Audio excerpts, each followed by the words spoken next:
Greetings, fellow hooligans of the internet. Welcome to the first video on this channel.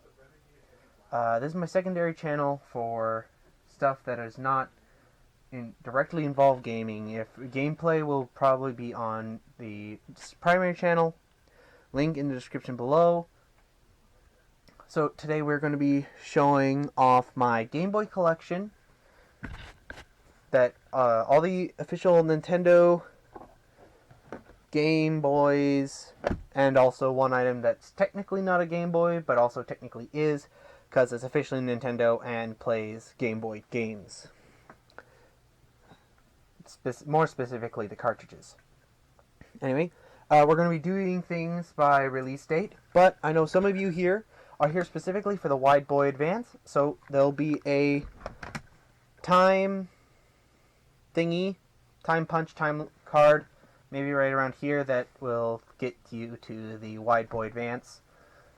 But anyway, let's get started. So, we're going to start things off with my DMG Game Boy.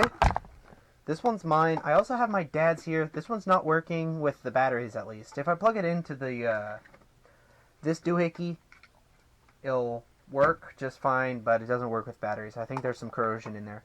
But yeah, the original DMG brick Game Boy was released on 1989, and it was fairly popular. Nintendo managed to keep it going up until 1996, when they released their next Game Boy. And what's surprising is that it has this monotone kind of green, gray, black, blue color to it. And it's not even backlit. You had to grab like a flashlight and shine down, or use like, well, they didn't have phones at the time. So yeah, they just had to do that. And it used 4 AA's. So these old game consoles, though this has the best battery life of any handheld game console at the time, at least that I know of, it still ate up a ton of AA batteries, and parents were just angry, which is probably why a lot of parents would rather have their kids use this. I mean, when I'm here at the house, or like in the airport right next to a power outlet, I'll probably end up using this bad boy, because then it saves my batteries, or saves me from having to use my batteries.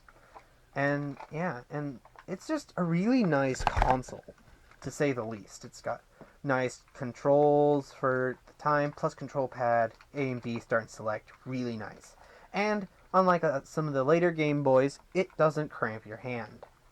Anyway, and moving on to the next Game Boy released in 1996, so about 6-7 years later, they released the Game Boy Pocket, which, looking at it, let's use my dad's for size comparison, it is far smaller, though the screen may or may not be just a tiny bit bigger.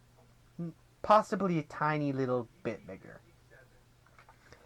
And instead of 4 AA's, it has 2 AAA batteries, which made it a little bit more cost effective to play, and it fit in your pocket better. Another thing that is, I actually prefer the plus control pad on the Game Boy Pocket to any of the other Game Boys. And in fact, a lot of other consoles that use the plus control pad, I far prefer the Game Boy Pockets. Also, sorry about any lens glare. I'm using a GoPro just sitting above the table. And they got rid of the monotone, the green color, for a regular gray, which is both better and not better. And honestly, this is a really good console. I love this thing. And yes, it needs to be cleaned up. It's a little beat up. It's colored on.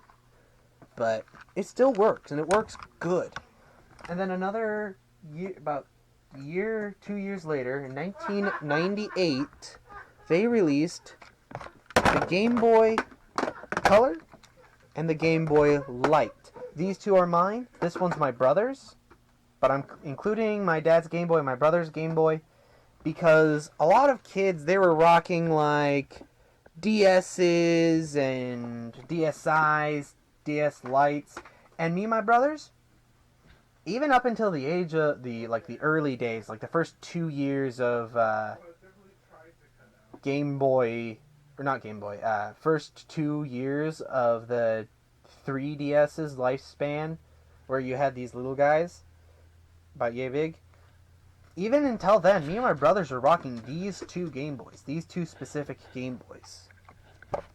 And one thing about the Game Boy Light, I'm pretty sure the Light released first. It was a Japanese exclusive. It's about the same form factor as the Color, but the selling point, for those of you who don't know, is it had a backlit screen. Yes, it still had the gray monotone, no color screen, that the same thing that came in the Pocket. Actually, other than the backlit screen, I'm pretty sure it's the exact same. Other than the backlight, I'm pretty sure it's the exact same screen as in the Pocket. And once again, because they added the backlit screen, they had to go back to 2 AA batteries. And actually, the Game Boy Pocket, the Game Boy Light, and the Game Boy Color all use the same 3-volt plug on the bottom. Which I do have a couple 3-volt plugs. They're not official Nintendo, but they do work, and they're actually advertised as working for Game Boy Color, Game Boy Light, and Game Boy Pocket. Anyway, moving on though, a little bit like a few days, few weeks, few months after the Game Boy Light was released, hi kitty, the Game Boy Color was released. Now, it, once again, 2 AA batteries. You might notice that this is not the right color. The battery color. But the selling point of this is that it had a colored screen. My problem, and most everyone's problem with the Game Boy Color, is once again, no backlit screen. No light whatsoever. You had to get the snake light that plugs into the multiplayer port and shines down on the screen, have a headlamp, or like what I'm doing right now, the light from the room is shining just perfectly down that I can see the screen. But it is still a really good console, and people loved it. It is a beloved Game Boy. Some people thought it was just an upgrade to the regular Game Boy. Others consider it a full-fledged Game Boy successor. But now, closer to the minute, is the time you've been waiting for. In 2001, so about 3 years after its release, of the release of the Game Boy Color, the Game Boy Advance was released. You might be excited to see this one. Hey, oh, hang on. Yeah, like this. So, we'll be starting things off with this purple-colored Game Boy Advance. On the front, it looks completely normal. Turn it on. It's got the normal, non-backlit, colored screen of doom that everyone lived with, but absolutely hated. Once again, I'm not sure why Nintendo hadn't put a backlit screen in here yet. But anyway, but this one is not stock. It looks stock from the front, but on the back, it's not stock at all. If you look, it doesn't have these little concave indents here for the hands. It's just plain flat.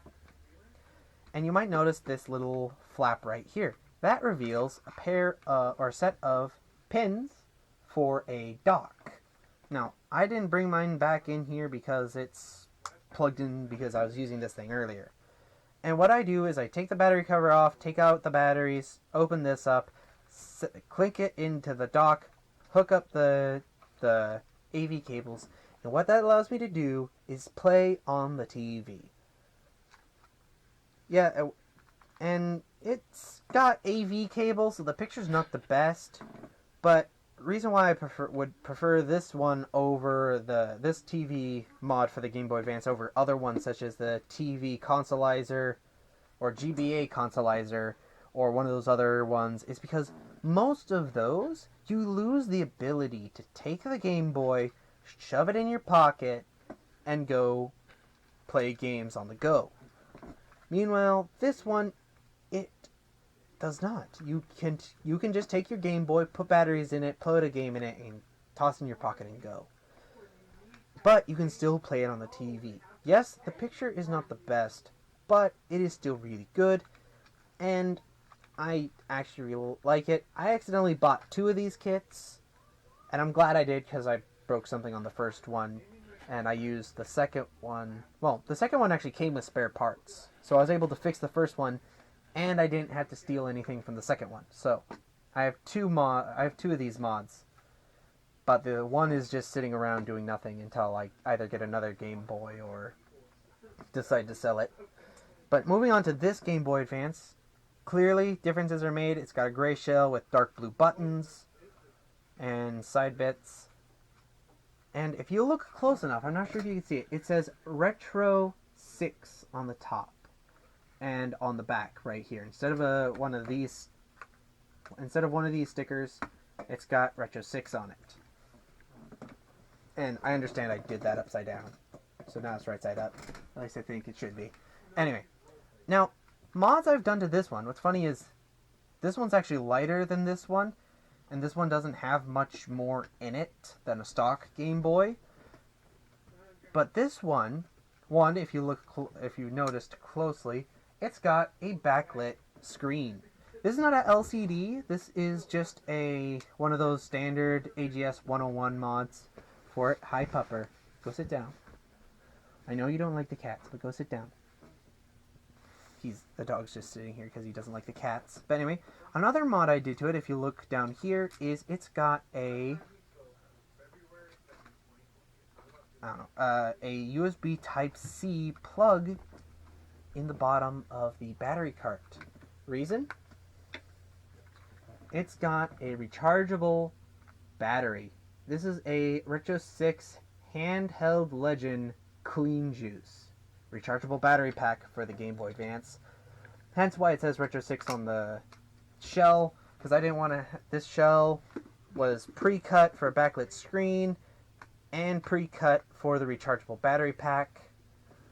And even though this one I like because I can still take it, play mobile with it, and yet play on the TV with it, I usually grab this one.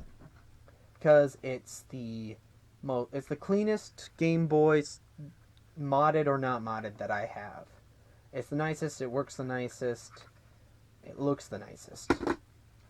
But, on to the Game Boy you're all excited about, or those of you who at least looked at the Reddit my Reddit post, Retro Future's Reddit post / YouTube video. Retro Future, by the way, if you guys don't know who Retro Future is, he's a good Twitch.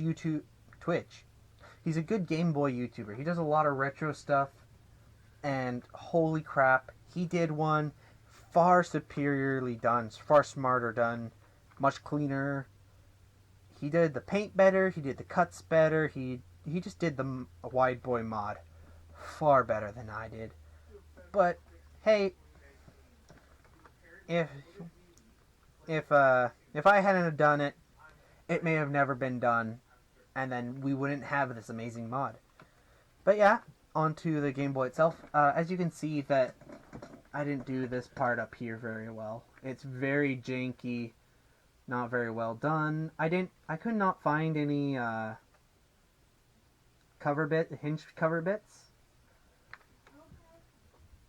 And when we open it up, and right here you might notice that the ribbon cable is actually exposed. Reason being, I was experimenting with how to get the ribbon cable to sit nicely, and I kept having to remove stuff because I broke the ribbon cable on the first screen. I actually went through 2 screens on this mod. But in the end, it did turn out pretty well. It works fine. It feels fine.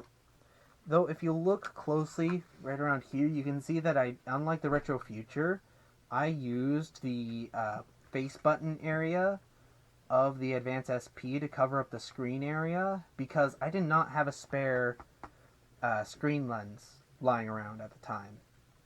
Because the screen lens that came on this Game Boy Advance was just as broken as, I don't know where it is, somewhere down here, as the screen that was on it. Because this Game Boy, I got it for ridiculously cheap because the screen was busted. And it was just really nice that I was able to get such a cheap Game Boy. Of course, I originally bought it for parts to repair a different Game Boy Advance I have. Can I keep this in here for now? Sure. Thank you. And it's just an interesting mod. It's got the cover. It's got the foldy screen bit from the SP, which protects the screen. But it also has the backlit screen from the SP. It actually says Game Boy Advance SP on it because I used an original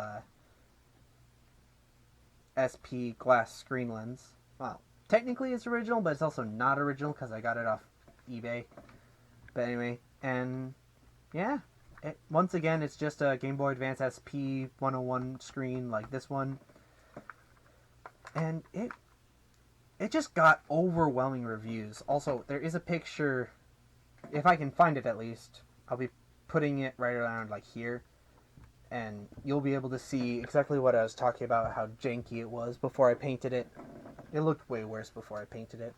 But the fact that I was able to use the original stickers from the shell also made it really cool. And also, retro feature, if you're watching this, I thought yours was really good, and you said something about, I do you proud, mate, and holy cow, you did amazing. I loved your Game Boy build, and I can't wait for the next video. And for the rest of you, link to Retro Future's channel would be in the description below. Go check that out, give them support. I don't know which way the screen is facing anymore because GoPros are funny. Anyway, moving on.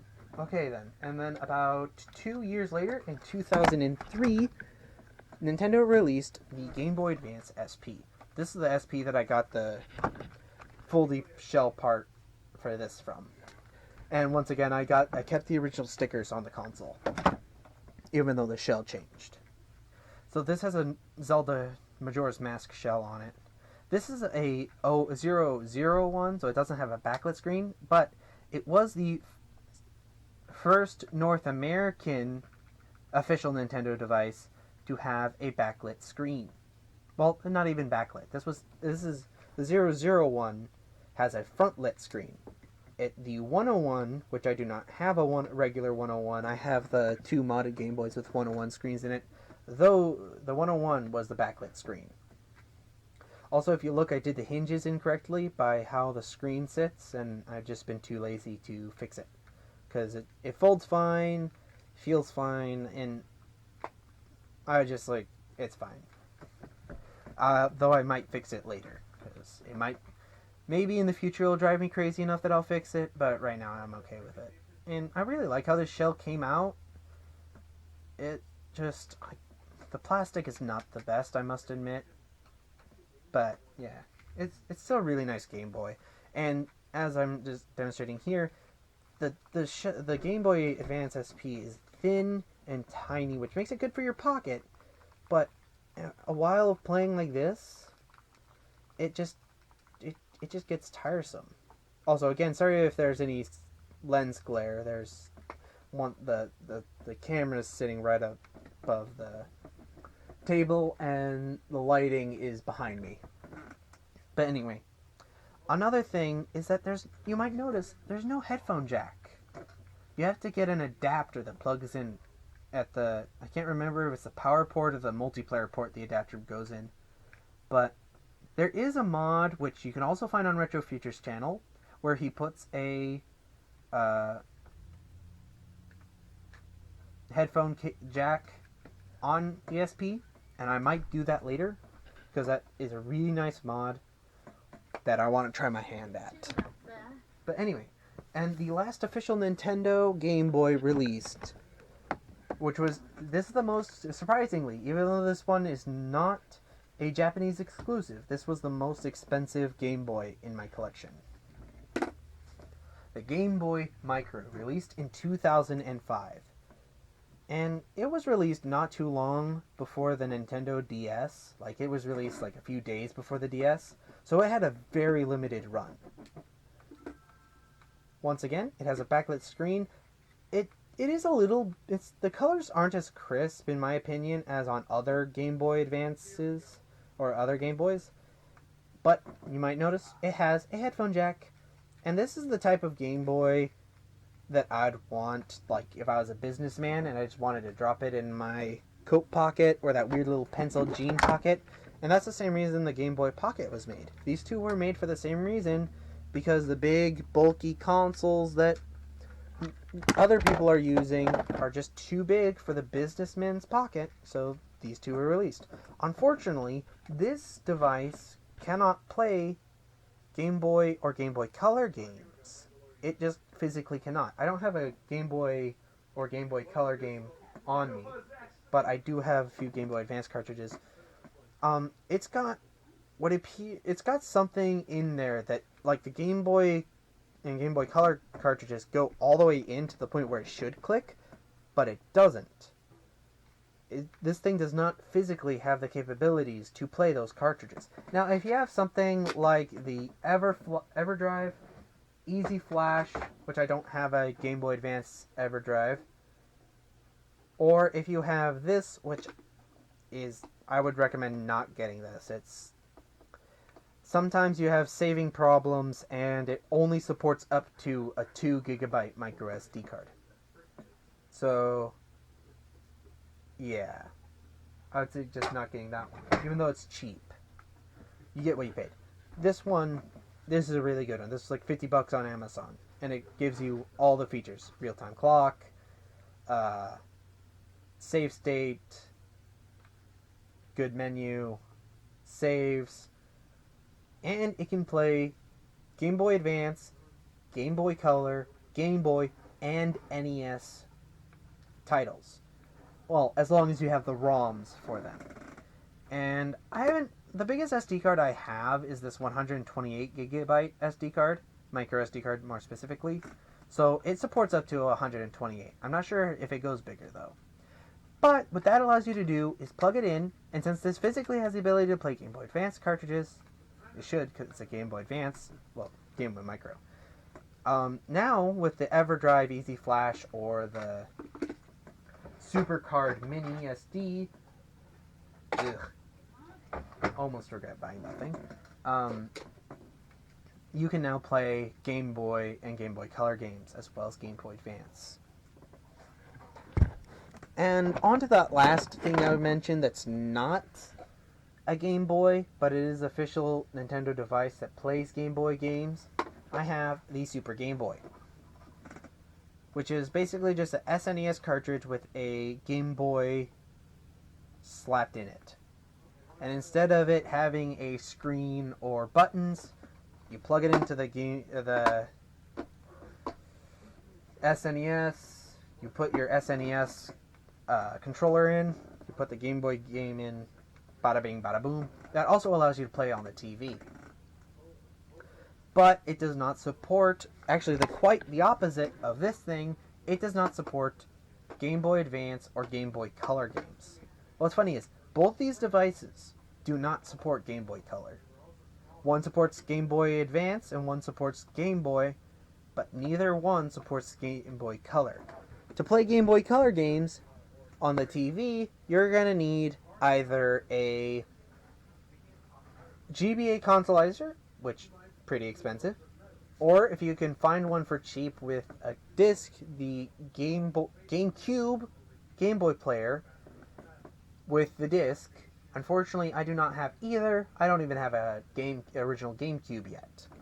But that also allows you to play Game Boy Advance, Game Boy Color, and Game Boy games. Or you can just spend the $50 and get one of these.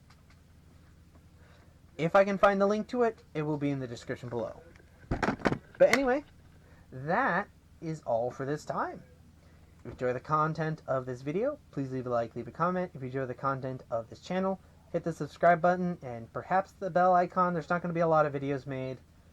There's going to be like few and far between. I have a handful of other retro consoles that I'll be showing. And if you want to see gameplay, you can check out my main channel, Northern Lands Gaming, link in the description below. And on that channel there's mostly modern games like War Thunder and Minecraft, but every once in a while I'm going to be posting retro gaming either via the Retron 5, which I have, or emulators. But anyway, as I said, also go check Retro Futures channel, which is in the description below as well. Anyway, we'll see you in the next one. Be safe, everyone, and have yourselves a wonderful day.